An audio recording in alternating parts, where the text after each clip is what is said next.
We had $4 million NFL DFS winners last season here at SaberSim and countless other 5 and 6 figure wins each week, and I want you to get in on the winnings this season. My name is Jordan Chan, I'm the head coach here at SaberSim, and in this video I will lay out a simple step-by-step process you can follow to put winning lineups into your contest this Sunday using the power of our play-by-play NFL simulations. I'll show you the best way to build your lineups, add your takes and opinions about the slate, identify the best lineups to play in each of your contests, and get your lineups entered so you're ready for NFL Sunday. Let's do it. Now, the first thing you need to do when you sit down to build on Sunday is to first select the slate that you're going to play in the SaberSim app and get your entries file uploaded into SaberSim. All I'm going to do is click the Upload Entries button here, download the template file from DraftKings to grab my entries file, and drag and drop that into here, pulling in all of the different contests that I'm planning on playing this Sunday here. When I do so, it's automatically creating all of the contest sims that I'm going to need. That's only going to be the case here on the SaberSim Ultimate plan, but if you're on Ultimate, we'll automatically pull in all of the contest sims, the expected field lineups, and the payout structures and contest sizes for your contest sims after we build lineups. Once that's done, we can click the Build Lineups button here to pull up a build and get started here.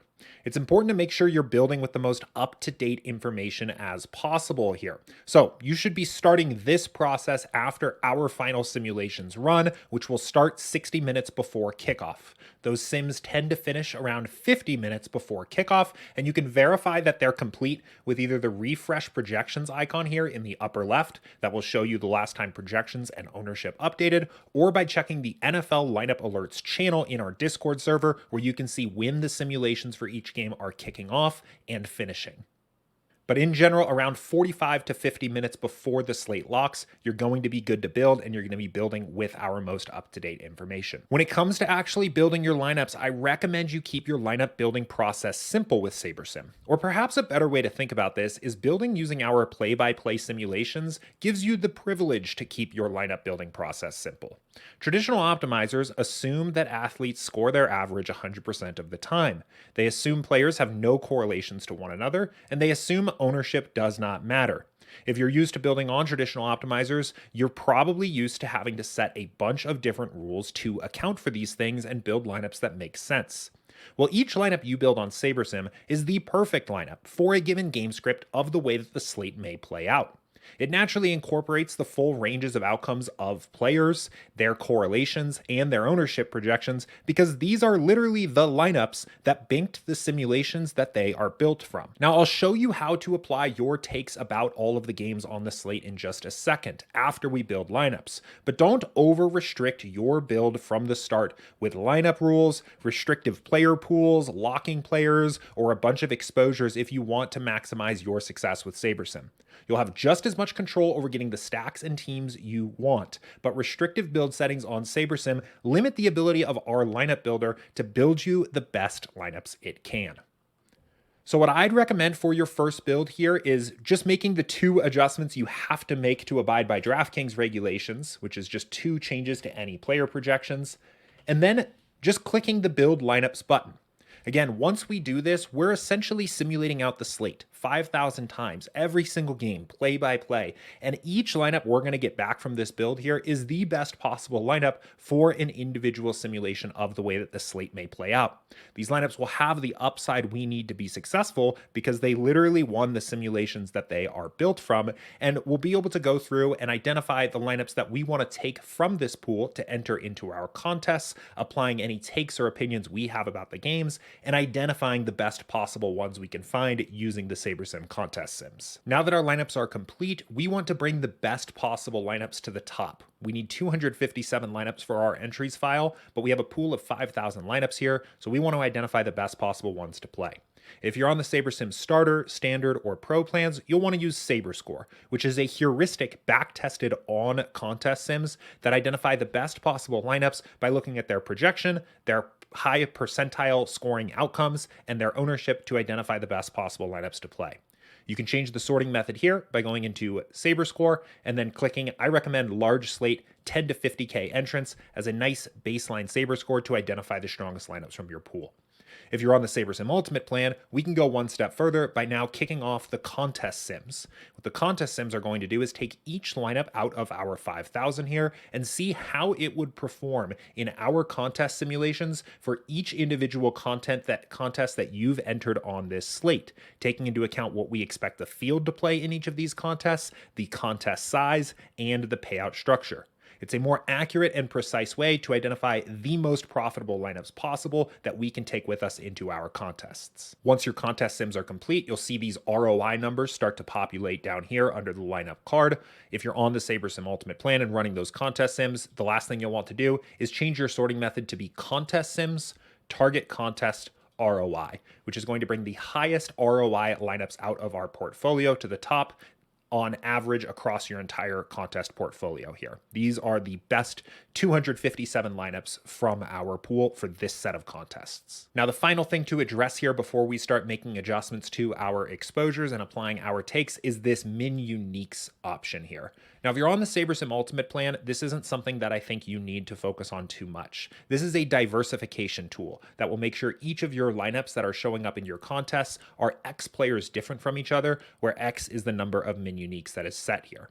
Our contest sims are already going to account for diversification to some extent. So if you're on SaberSim Ultimate, you may not need to use them at all here. But if you're on the starter, standard, or pro plans, I would highly recommend diversifying your portfolio with min uniques. And if you would like additional diversification beyond what you're getting just with the contest sims, even on SaberSim Ultimate, you can use the min uniques to get there. The way I recommend using this is increasing this one at a time, paying attention to how it changes your average projection here of your overall lineups. You'll often find that there is a break point where average projection drops off significantly here, and that's a good indication that you may have gone too far with your min uniques. I've found in my play that the right number of min uniques tends to be somewhere between 4 to 6 for most NFL main slates here, but you'll have to experiment with your own build and see where you identify that drop off and how much projection you're willing to trade for diversification in general. But at this point in the process, we are now ready to review our portfolio and apply any takes that we have based on our research. I highly recommend you let the leverage column dictate most of your decision making here. This leverage column on SaberSim is your current exposure minus the ownership projection for the player. So we can use this column to quickly identify our biggest stands and fades relative to what the field is doing. Now, you want to treat SaberSim as an advisor here. We put a lot of work into our simulations, and if we're recommending you take either a stand or a fade on a player, you don't want to ignore that information completely. But it should be a part of the rest of your research for the NFL DFS slate, and you should take ownership of your build and your exposures. And if you disagree with our stand on a player, you can make an adjustment to a player's min or max exposure to make the appropriate adjustment to their leverage. Your highest and lowest leverage players should overall reflect your opinions about how the slate is likely to play out. Let me give you a couple examples of what this might look like here if this slate were locking right now. Looking at my highest leverage players, I see guys like George Pickens, Taysom Hill, Rashad White, and Rome Odunze as my top stands relative to the field. If I'm looking at a guy like Taysom Hill, maybe I don't want to be as heavily exposed to him here. I think he's a pretty high variance player, and while maybe he's affordable on this particular slate at 30% ownership, maybe I want to come in a little bit closer to even with the field on Taysom Hill. In this case, I would just set a maximum ownership percentage here of 30%. Click apply, and what SaberSim will do is find a new set of 257 lineups based on our highest performing lineups in the contest sim, but this time where no more than 30% of them contain Taysom Hill. A counter example might be Justin Jefferson when we're looking at our lowest leverage players. These are our biggest fades relative to the field. That might not be a player that I'm comfortable with taking a big negative stand on. While maybe I don't want to completely ignore the sims here, I don't want Justin Jefferson to be the guy that beats me here on this slate, so I'm going to get my exposure up to meet what we expect the field to do, which is 15%, and set a minimum exposure here to Justin Jefferson to 15%. Now my biggest fade on the slate is Alvin Kamara. Maybe I'm a little more comfortable with that here, and I'm going to leave that as it is. As one more final example, kind of in between those two things, let's take Mike Evans as a potential example here. Right now, my current leverage is minus 2.9%. I'm not really heavily fading him. We don't expect him to be very high owned. I have about 5% Mike Evans in my portfolio. But let's say my research is taking me to think Mike Evans is a pretty good play on this slate. I do in fact think that that game is going slightly overlooked, and that might be a a player I want to get a little more exposure to. Another way that you can use the leverage column is giving yourself a way to identify how much exposure you should get to some of your favorite plays. SaberSim is saying our biggest overall stand on the slate makes sense to be George Pickens at 46% leverage, and then our next top three are 26% over the field, 22% over the field, and 22% over the field. So how much exposure should we get to Mike Evans? Well, how good of a play do I think he is? Maybe I want Mike Evans to be a top 5-ish play in my portfolio here. So to get there, I would need him to be about 20 to 25% over the field. So if we go back and find Mike Evans here again, and we see that he's expected to be owned at 8%, all it will take here is making my minimum exposure, say, about 30%, for him to become one of my top leverage plays in my portfolio. Now, if I sort by leverage again, I'm going to see that Mike Evans has become my fourth highest leverage play, and it fits the overall leverage curve that I've created here. And my opinion about Mike Evans on this slate is in line with where he is in my leverage column. Now, one other thing you might want to take a quick look at here is your stack exposures here to make sure you're comfortable with the type of stacks that you are playing here. Again, these types of stacks are going to be driven by our play-by-play game simulations. You're generally going to see the right kinds of stacks that most NFL DFS players want to play in their lineups, but you may occasionally see some less conventional stacks pop up here and potentially might want to eliminate them from your builds. My recommendation would be playing the lineups that you get following the simulations here and being willing to embrace an unconventional stack type when it's popping up, but this is a good way to clean those stack types up if you'd like to do a little bit of extra work there. So we can remove things like no quarterback stacks. If you want to remove the quarterback +3 stacks from your portfolio, anything popping up here that you don't want to play, we can just click apply and clean up our stack types just like that. Now, final note on this, if you make a change to a bunch of different player exposures, you may at some point see a message saying that we can no longer reach your desired exposure. That means we're doing as much as we can to get as close to what you've set with your min and max exposures as possible, but we're not able to reach the number of lineups you need in the pool of 5,000 lineups.